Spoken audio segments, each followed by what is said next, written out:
कल्पना कीजिए, यह वह समय था जब भारत ज्ञान और संस्कृति के शिखर पर था।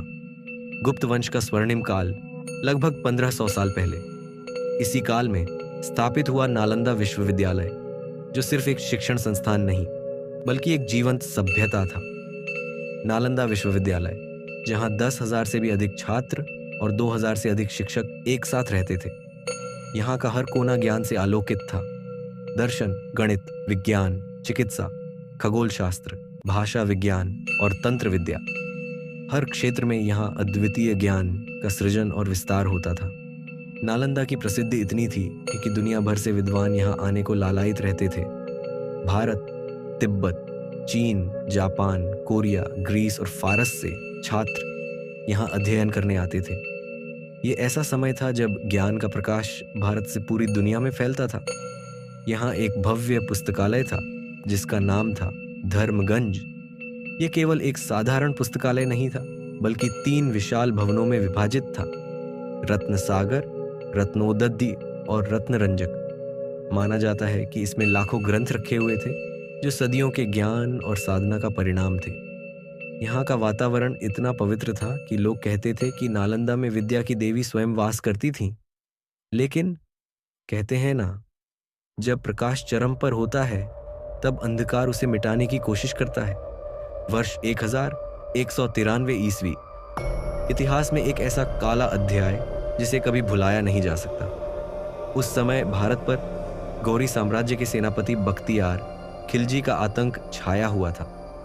अपनी क्रूरता और हिंसा के लिए कुख्यात बख्तियार खिलजी ने उत्तरी भारत के कई हिस्सों में विध्वंस मचाया। लेकिन उसकी नज़र केवल धन और सोने पर नहीं थी। वह उन प्रतीकों को भी नष्ट करना चाहता था जो भारत की शक्ति और ज्ञान के स्तंभ थे।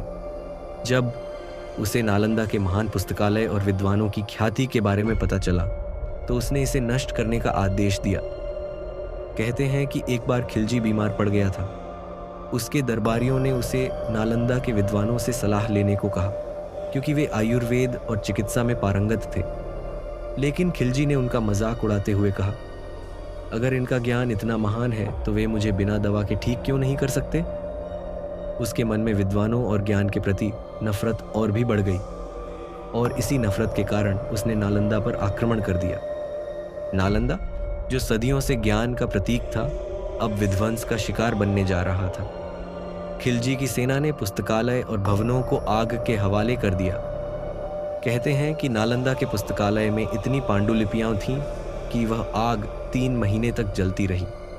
सदियों से संचित ज्ञान, जो आने वाली पीढ़ियों के लिए एक धरोहर था, वह राख में बदल गया। विद्वानों ने आग बुझाने की बहुत कोशिश की, लेकिन खिलजी की सेना ने उन्हें रोक दिया। कुछ संत और विद्वान अपने ग्रंथों को बचाने के लिए प्राणों की आहुति देने को तैयार हो गए, लेकिन विध्वंस रोकना असंभव था। सदियों का ज्ञान, जो भारत की पहचान था, अब धुएं में बदल रहा था। कहते हैं, जब कोई महान स्थल नष्ट होता है तो उसकी आत्मा चुपचाप नहीं सहती। नालंदा के कुछ बुजुर्ग संतों ने एक गुप्त कक्ष में बैठकर अंतिम बार ध्यान लगाया। उन्होंने पवित्र अग्नि के सामने बैठकर प्राचीन मंत्रों का उच्चारण किया और खिलजी की सेना के लिए एक शाप दिया। जो भी ज्ञान का विनाश करेगा वह कभी शांति नहीं पाएगा। उसका अंत भयानक होगा और उसकी क्रूरता का परिणाम उसे ही भुगतना पड़ेगा। यह शाप केवल खिलजी के लिए नहीं, बल्कि उन सभी के लिए था जो ज्ञान और संस्कृति के विनाश का प्रयत्न करेंगे। सदियों बाद नालंदा खंडहर में बदल चुका था, लेकिन कहते हैं, ज्ञान कभी नष्ट नहीं होता, वह समय के साथ कहीं न कहीं जीवित रहता है। 19वीं शताब्दी के अंत में प्रसिद्ध विद्वान राहुल सांकृत्यायन ने नालंदा के खंडहरों में खोजबीन शुरू की। उन्होंने एक गुप्त कक्ष की खोज की, जहां कुछ अधजले ग्रंथ अब भी सुरक्षित थे। उन ग्रंथों में प्राचीन भारत की महान विद्या का अंश था।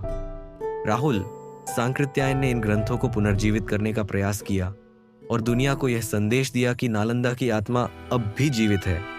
आज उसी भूमि पर एक नए नालंदा विश्वविद्यालय की स्थापना हो चुकी है। प्राचीन खंडहरों के बगल में एक आधुनिक परिसर खड़ा है, जहां फिर से छात्र ज्ञान की खोज में आते हैं। यह कहानी केवल अतीत के विध्वंस की नहीं, बल्कि पुनर्जन्म की भी है। ये कहानी हमें यह सिखाती है कि ज्ञान को दबाया जा सकता है, लेकिन नष्ट नहीं किया जा सकता।